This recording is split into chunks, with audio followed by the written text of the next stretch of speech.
आदाब। Straight line में आप सभी लोगों का स्वागत है। कोविड-19 पेंडेमिक को लेकर जम्मू में हमने जब last time HOD medicine doctor Anil Sharma से बात की थी तो इन्होंने आशा जताई थी कि 10 मई तक हमारा स्कोर 0 होगा और जम्मू कोविड फ्री हो जाएगा। लेकिन उसके बाद सरकार ने एक फ़ैसला लिया कि बाहर जितने मज़दूर फंसे हुए थे, स्टूडेंट थे या अलग अलग परिवारों के लोग जो बाहर फंसे हुए थे, उन्हें वापस लाने का जो सिलसिला शुरू किया है। तो आज जम्मू की स्थिति क्या है वो आप सभी लोगों को मालूम है। और कल ऑर्थोपेडिक्स डिपार्टमेंट में जो अलग अलग पेशेंट आए, वो 4 अलग अलग जगहों से आए, लेकिन चारों कोविड पॉजिटिव। ये क्या संकेत देता है, इसी पर बात करने के लिए मेरे साथ आज हैं HOD medicine doctor Anil Sharma. Doctor साहब, सबसे पहले आपने कहा था कि मई के 10 तक जो है, जो उस वक्त आपका नंबर था, वो सारे पेशेंट जो हैं ठीक होके घर वापस चले जाएंगे। लेकिन इस टाइम जो है पोजीशन ख़राब हो गई है। आपसे समझना चाहूँगा कि ये जो बाहर से लोग लाए गए, क्या ये सिर्फ वो क्वारंटाइन वाले हैं या उसमें कुछ जम्मू सिटी से, उधमपुर से या बाकी इलाकों से लोग भी हैं? देखिए, जो पहले जो फर्स्ट वीक ऑफ मई में हमारी सिचुएशन थी, हमारे 5-6 पेशेंट थे, वो मोस्टली डिस्चार्ज हो चुके थे। एक आधा पेशेंट बचा हुआ थोड़ा सा, ठीक है। तो उसके बाद फर्स्ट वीक के बाद पेशेंट आना शुरू हुए। कुछ लोग जो बाहर गए थे आउटसाइड स्टेट, वो दे केम थ्रू रोड्स के आना शुरू हुए। उसके बाद फिर जब ट्रेनें स्टार्ट हुई तो जब ये उसके बाद जब माइग्रेशन शुरू हुई है तो इनको क्वारंटीन किया गया काफ़ी लोगों को। उसमें लेबर्स हैं, माइग्रेंट्स हैं, लोग हैं, रिश्तेदार हैं जो बाहर फंसे हुए थे, उनको लाया गया। तो उनको आर्बिट्रेटिव क्वारंटीन में रखा गया।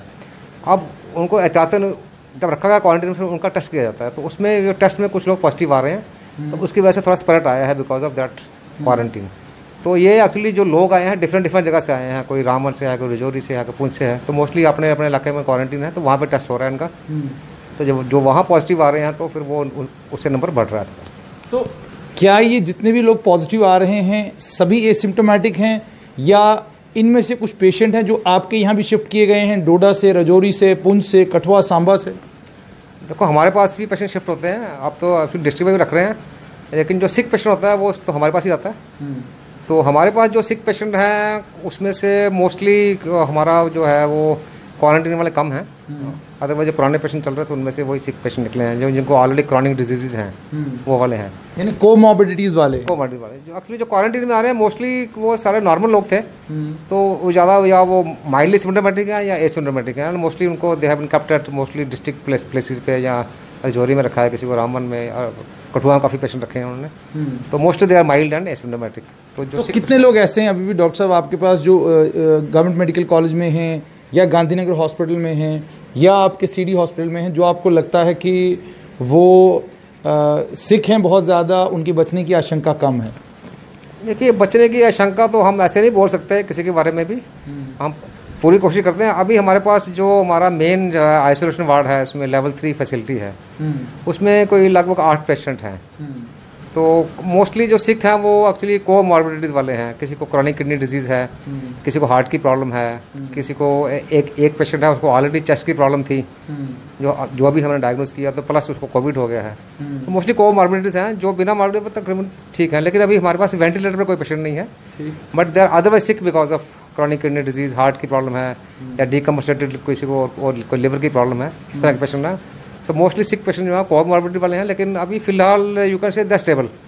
अगर टाइम निकलता जाएगा, जैसे ट्रीटमेंट रिस्पॉन्ड कर रहे हैं, तो we are hopeful that most of them will be okay. Doctor साहब, एक बड़ा अहम सवाल है, ये जितने भी लोग बाहर से आए हैं, क्वारंटीन में हैं, और उसके बाद क्वारंटीन में जब इनके टेस्ट लिए गए ये पॉजिटिव आ गए, क्या आपको नहीं लगता ये बड़ा सीरियस मामला है कि जहाँ से ये लोग आए होंगे वहाँ तो इसका मतलब कम्युनिटी स्प्रेड है? क्योंकि ये तो सवाल ही पैदा नहीं होता कि किसी ऐसे आदमी के कॉन्टेक्ट, कोई मजदूर है वो कहा जाए किसी के कांटेक्ट में आया है तो उसकी संभावनाएं बड़ी कम है। आप इसको कैसे देखते हैं? क्या आप ये मानते हैं कि कहीं ना कहीं कम्युनिटी स्प्रेड छोटे लेवल पर, बड़े लेवल पर, लेकिन है ज़रूर? देखिए, जो मोस्टली हमारे पास जो माइग्रेट हुए हैं जैसे J&K में, mostly they are come from highly infected areas like Maharashtra से काफ़ी लोग आए हैं, या कर्नाटका से आ रहे हैं, मोस्टली सिटीज से आ रहे हैं जहाँ पे काफ़ी ज़्यादा स्प्रेड हो चुका है। अब कम्युनिटी स्प्रेड का मतलब है कि जिसमें कंटैक्ट की हिस्ट्री बिना हो रहा है, तो थोड़ा early stage of community spread अब इंडिया में काफ़ी स्टेट में हो चुका है।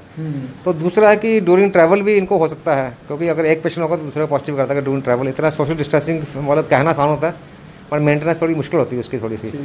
तो दिल्ली में काफ़ी अभी मतलब हाई इंसिडेंस है, दिल्ली है, महाराष्ट्र है, गुजरात है, people are coming from all over the country. तो मेरे को भी हैरानी होती है कि बच्चे पढ़ रहे हैं, कहाँ पढ़ रहे हैं, बड़ी दूर से आ रहे हैं, तो नेचुरली वापस तो आना है उनको, तो वापस आए हैं, एसिम्प्टोमेटिक, अगर ठीक है नंबर बढ़ेगा तो दे विल मैनेज, ऐसी कोई प्रॉब्लम नहीं है, दे विल मैनेज। अच्छा, जैसे आप कह रहे हैं नंबर बढ़ेगा उसको मैनेज किया जाएगा। कल का एक मामला है, ऑर्थो डिपार्टमेंट में 4 लोग आते हैं 4 अलग अलग जगहों से, सैटरडे के दिन इमरजेंसी में, ऑर्थो की इमरजेंसी में आते हैं।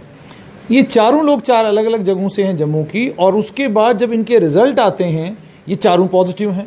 अब इसको डॉक्टर साहब कैसे देखें कि 4 चूँकि अलग अलग जगहों से आए हैं और अलग अलग प्रॉब्लम्स हैं चारों की, और ऑर्थो की इमरजेंसी में आगे पता चलता है जी ये चारों कोविड पॉजिटिव हैं।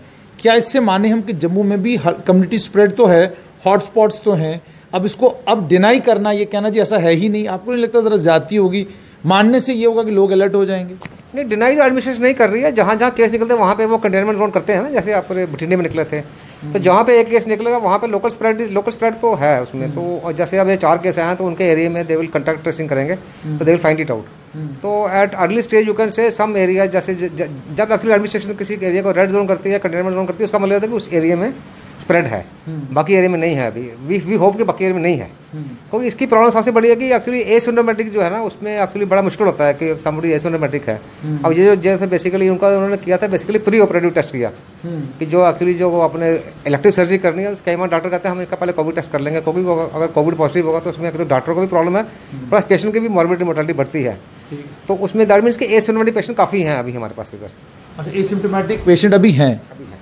डॉक्टर साहब एक और इंटरेस्टिंग फीचर इसका ये है, अमेरिका में कोई रिसर्च एक आई है, जो रिसर्च ये कह रही है कि टेम्परेचर के बढ़ने से जो कोविड-19 का कोरोना वायरस का जो इन्फेक्शन है उसमें कुछ हद तक कमी आएगी। तो आपसे जानना चाहता हूँ क्या कोई ऐसी कोई रिसर्च जो है वो आपके नॉलेज में भी है, या आप भी मानते हैं कि इन्फेक्शन के ऊपर गर्मी का असर होता है? देखिए, एज फार एज गर्मी का ये थोड़ा सा स्पेकुलेटिव है, लेकिन एक रिसर्च थी जिसमें ये पाया गया था कि जो वायरस का सर्वाइवल है एटमॉस्फेयर में वो टेम्परेचर के साथ थोड़ा कम होता है, लेकिन टेम्परेचर काफ़ी हाई 38 के बाद जो है उसका सर्वाइवल शॉर्ट होता है। तो लेकिन उसमें भी जो है पर्सन टू पर्सन ट्रांसमिशन हो सकती है, लेकिन जो ड्रॉपलेट इन्फेक्शन है, जो सरफेस पे उसने स्टे करना है वो थोड़ा कम होता है। लेकिन इसीलिए मेरे को लगता है कि शायद इंडिया में अभी जो सीन जो है थोड़ा ठीक है, क्योंकि गर्मी बढ़ने से हम कह रहे हैं कि इफेक्ट नहीं पड़ा है। मेरे को लगता है इफेक्ट शायद पड़ा हो, शायद बोल रहा हूँ, शायद इफेक्ट पड़ा हो, क्योंकि अगर यहाँ भी ठंड होती है अगर तो मे बी स्प्रेड थोड़ा ज़्यादा हो सकता था शायद, क्योंकि जैसे भी है अगर हम कहेंगे गर्मी का असर नहीं पड़ रहा, लेकिन टेम्परेचर जैसे अगर माइनस में है 1 डिग्री 2 डिग्री, जैसे फ्रिज में रखोगे तो it will survive for a longer time. अच्छा, जैसे ड्राई एरिया है, अगर ड्राई सरफेस है, अगर 38 के ऊपर टेम्परेचर चला गया, 40 के ऊपर चला गया है, तो वहाँ पे थोड़ा सा वायरस का सर्वाइवल कम होता है, तो जो है जो फोमाइट्स वाली प्रॉब्लम वो थोड़ी कम हो जाती है थोड़ी सी। डॉक्टर साहब लेकिन लोग बहुत परेशान हैं। लोग ये कह रहे हैं कि लॉकडाउन तो सरकार ने खोल दिया, लेकिन अब ये जो बाहर से लोग लाए जा रहे हैं और उनकी वजह से जो नंबर बढ़ रहा है, कहीं नतीजतन ये ना हो जाए कि लॉकडाउन खुला हुआ है, नंबर बढ़ता जा रहा है, कहीं इससे प्रॉब्लम दुगनी तिगनी चौगनी तो नहीं होगी? नहीं, वो सभी एक्चुअली एडमिनिस्ट्रेटिव क्वारंटीन में है ना, गवर्नमेंट ने बड़ा सोच समझ एक्सेस किया है, they are all in administrative quarantine. तो बाकी ये बाहर के लोग बेसिकली कहना आसान है, ये हमारे लोग हैं सारे, कोई मजदूर है, कोई बाहर नौकरी कर रहा है, बच्चा पढ़ रहा है। अब देखो ना, जिसका बच्चा बेचारा बाहर है, अकेला है, उसके पास हो सकता फाइनेंशियल प्रॉब्लम हो, घर फ़ोन कर रहा होगा, वो वहाँ पे बाहर उसको मेडिकल हेल्प नहीं मिलेगी। तो हमारे अपने लोग हैं, तो हमको तो इनका ख्याल रखना है ना, we have to bring them back and treat them. तो बाकी गवर्नमेंट ने जैसे एक्सेस की है, उनको एडमिनिस्ट्रेटिव क्वारंटीन में रखा है, जो भी पॉजिटिव आता है उसको उसकी ट्रीटमेंट हो रही है।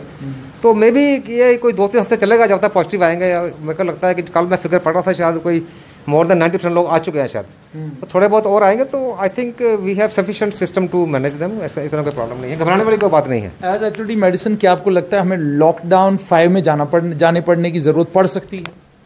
देखिए, बेसिकली अब लॉकडाउन के देयर आर 2-3 वेज इंटरनेशनली जो है। एक है स्ट्रिक्ट लॉकडाउन, कि सारा बंद कर दो, टोटल सारी सप्लाई घर में दे दो, कोई बंदा बाहर नहीं निकले। वो इंडिया में पॉसिबल नहीं है, यूरोपियन कंट्री पॉसिबल नहीं, डेमोक्रेटिक कंट्री वो पॉसिबल नहीं है। सिर्फ कंटेनमेंट जोन में कर सकते हो, जहाँ पे है you can do it in some particular area. दूसरा है कि आप लूज लॉकडाउन करो, जैसे कि मेरी यूरोपियन कंट्री में है, उसका कोई खास फायदा कोई नहीं होता। थर्ड है आप लॉकडाउन करो, रिलैक्स करो, फिर लॉकडाउन करो, ये भी थर्ड वे है। जो थर्ड वे है it is better than the second one. ठीक। सो ये भी एक स्टडी आई है, उसमें है कि आप you give lockdown then relax for 2-3 weeks then again lockdown, तो उसमें भी जो केसेस के परसेंटेज जो है कम होना स्टार्ट हो जाती है। मे बी थोड़ा सा उसमें थोड़ी जनरल इम्यूनिटी बिल्ड होती है या थोड़ा समथिंग हैपन्स, तो वो भी स्टडी चल रही है अभी। May be they will go for further lockdown, अगर डिपेंड करता है जब सब सारे लोग माइग्रेट कर जाएंगे, सब सेटल हो जाएगा। दूसरा प्रॉब्लम इकोनॉमी का भी है। देखो इकोनॉमी को हम इसको मतलब फोरगो नहीं कर सकते। किसी का जॉब नहीं है, काम नहीं कर रहा है, पैसे नहीं है, नेचुरली इससे तो मॉर्बिडिटी मोर्टेलिटी बढ़ेगी, लोगों में अनरेस्ट होगा। तो government has to look after so many things. हम as a medical we can only look after the disease part, पर लेकिन गवर्नमेंट जो होती है वो नीचे से लेकर ऊपर हर बंदे को सोचना पड़ता है उसको कि उसको जॉब मिल रहा है नहीं मिल रहा है, खाना खा रहा है नहीं खा रहा है। तो अगर सपोज बाहर बंदा बैठा भूखा बैठा हुआ है तो उसको तो वापस लाना तो हमारा फर्ज है ना उसको। आपकी बात सही है डॉक्टर साहब। हमारे पास क्या आपको लगता है कि अगर मान लीजिए भगवान न करे कि ऐसी सिचुएशन आ जाती जिस सिचुएशन में ये फिगर जो है 1000 को क्रॉस करता है जम्मू में पॉजिटिव्स का, तो क्या आपको लगता है कि मैनेज करना पॉसिबल हो पाएगा? Gandhinagar hospital, GMC, CD hospital क्या इतना लोड ले सकते हैं? नहीं, इसलिए एक्चुअली हमने थोड़ा इसको स्प्रेड कर दिया। आप देखो ना, आप फॉर लास्ट 2 वीक्स हमने वी हैव सारे सिस्टम एक्चुअली एक्टिवेटेड था, लेकिन सिस्टम था एक्टिवेट नहीं था। अभी सारे डिस्ट्रिक्ट हॉस्पिटल एक्टिवेट हो चुके हैं। सब डिस्ट्रिक्ट में ही फैसिलिटीज बनी हुई हैं, वहाँ भी आइसोलेशन की फैसिलिटीज हैं, क्योंकि ए सुनने में कुछ करना नहीं है। ए सुनने में सिर्फ आपने उनका देखना खाना पीना ठीक है, उनको आइसोलेट करना है ताकि वो स्प्रेड नहीं करें, और उनका अपना अच्छा खाना पीना देना है, और उनको मॉनिटर करना है। कोई प्रॉब्लम तो नहीं हो रही, प्रॉब्लम हो रही तो आपको लेवल 2 3 फैसिलिटी शिफ्ट करना है। एज फार एज जो मेरे एनालिसिस है, जैसे अभी जैसे सपोज 350 केसेस अब तक हमारे पास पहुँच चुके हैं। तो 350 में 3-4 डेथ्स हैं, 4 शायद जम्मू में 3 या 4 में भी है, आई नो नहीं बता रहा, आई नॉट इंक्लूडिंग दैट। तो उसमें से जो वेंटिलेटर पे अभी तक एक ही पेशेंट गया है, बाकी कोई वेंटिलेटर पे नहीं है। तो ये अच्छी खबर है कि वेंटिलेटर पर एक पेशेंट है, बाकी कोई पेशेंट वेंटिलेटर पता नहीं। जो डेथ हुई शायद में भी ही वाज ऑन वेंटिलेटर, शायद 1-2 पेशेंट वेंटिलेटर पे गए हैं। बाकी जो टोटली जो पेशेंट को जिनका मॉनिटरिंग की जरूरत थी वो 350 में मेरे ख्याल में 15 से ऊपर पेशेंट नहीं थे जो बड़े सिक थे, जिनको स्ट्रिक्ट मॉनिटरिंग की जरूरत थी। सो 350 में अगर 15 निकालो तो आवर परसेंटेज वेरी लो। इसका 335 लोग एसिम्प्टोमेटिक हैं। तो जो बाहर की फिगर्स आ रही है उसमें कहते हैं कि 85% एसिम्प्टोमेटिक है, 15% सिक हैं, उसमें से 5% को आईसीयू केयर। तो जो हमारी आईसीयू केयर है वो आई थिंक 1-2% से ऊपर नहीं मिल रही है। Maybe some genetic factor हैं या कोई डिफरेंस है। तो हमारे जो लोगों में है थोड़ा सा, जो सिक भी आए हैं कोमॉर्बिडिटीज वाले आए हैं, जिनको ऑलरेडी मतलब किडनी डिजीज वो भी काफ़ी एडवांस स्टेज में है। देखो ना, एक हो गया कि इसको सिंपल हाइपरटेंशन डायबिटीज है, चल फिर रहा खा पी रहा, तो वो कोमॉर्बिडिटी है। लेकिन एक है मॉर्बिडिटी जो कि अदरवाइज हॉस्पिटलाइजेशन की बार बार हो रही है, जो हार्ट फेलियर में है, तो वो अदरवाइज सिक है। वैसे पेशेंट हमारे पास ज़्यादा हैं जो कि अदरवाइज सिक हैं, जिनको कोविड हो गया, वो थोड़े सिक स्टेट में है। बाकी जैसे कोई हाइपरटेंशन है, डायबिटीज़ है, ब्रोंकियल अस्थमा है, वो हमारे ठीक चल रहे हैं, वो लेवल 2 में ही हैं, वो 3 में नहीं गए हैं, कोई वेंटिलेटर में गया। तो maybe we are slightly lucky कि हमारा जो है सिस्टम ठीक चल रहा है। क्या ये कहें कि यही वजह है कि जो शायद इससे सरकार में कॉन्फिडेंस आ रहा है कि एसिम्प्टोमेटिक लोग ज़्यादा हैं, वेंटिलेटर पे लोग कम जा रहे हैं, तो चलिए ले आते हैं और लोग, और थोड़ा लॉकडाउन को ईज आउट करते हैं, देखते हैं सिचुएशन कैसी रहती है। क्या आपको देखना जरूरी है ना कि अगर इसको आप परमानेंट बंद करोगे तो वो भी सोल्यूशन नहीं ना है, अल्टीमेटली खोलना तो है। तो दे हैव सीन, अगर सपोज अगर within 1-2 weeks situation control होती है तो we will on a better footing. तो अल्टीमेटली बच्चों के एग्जाम भी होना, सब कुछ करना है, things have to be move. तो बाकी कॉन्फिडेंस तो होना चाहिए और we should not be afraid. डरना नहीं है। अगर डर गए तो we won't able to fight, this is war. तो इट वाज फॉट विद पूरे हौसले के साथ आपको लड़ना है। तो डरने वाली कोई, इसमें कोई घबराने वाली कोई वैसी बात नहीं है, नथिंग टू वरी। डॉक्टर साहब, कश्मीर में मौतें बहुत हो रही हैं, आज भी वहाँ पर जो है फिगर अब 21 पहुँच चुका है, 21 लोगों की अभी तक मौत हो चुकी है। बहुत यंग लोग भी मारे, 1-2 की डेथ हुई है। तो कश्मीर में I think number is more than 1000 शायद, 11-1200 नंबर है मेरे हिसाब से। तो 21 मौत का मतलब हुआ कि 2%। तो इंडिया की mortality rate is about 3%, 3 point कुछ। तो उस हिसाब से परसेंटेज वाइज जो केस फर्टिलिटी है वो कश्मीर में अभी भी कम है। तो मोस्टली कोमॉर्बिडिटीज हैं। अब 1-2 यंग पेशेंट की हुई है, आई डोंट नो उनको कोमॉर्बिडिटी थी या नहीं थी। और दूसरा होता है there are certain sometime genetic factors होते हैं। अच्छा। कुछ लोगों पे वायरस बुरी तरह अटैक करता है, क्यों करता है वो we are not very sure.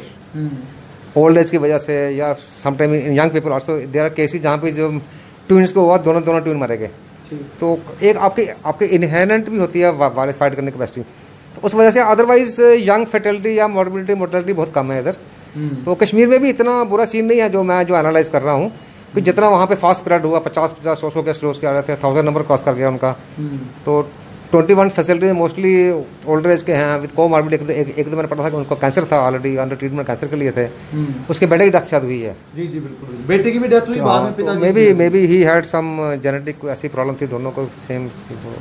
Otherwise things are not. बाकी इसको एक्चुअली हम मोर्टेलिटी रेट नहीं बोल सकते, इसको बोलते हैं हम केस फर्टिलिटी रेशो, बिकॉज हमको एक्चुअली डिनोमिनेटर पता नहीं है कितना टोटल कम्युनिटी में है। हाँ। वो तभी मालूम चलेगा जब हम एंटीबॉडी टेस्ट कर पाएंगे पूरी सोसाइटी का। अच्छा, तो अभी हम एंटीबॉडी टेस्ट के लिए रेडी हैं? हमारे पास क्या सारा सामान एंटीबॉडी? अभी नहीं हुआ हमारे पास, अभी है नॉट रेडी फॉर एंटीबॉडी। अगर जब वो होगा ना, देन मेरे को लगता है कम से कम ये मे बी जितने केसेस हैं आपके पास 50 to 60 times will be in the society, जो कि एसिम्प्टोमेटिक होंगे।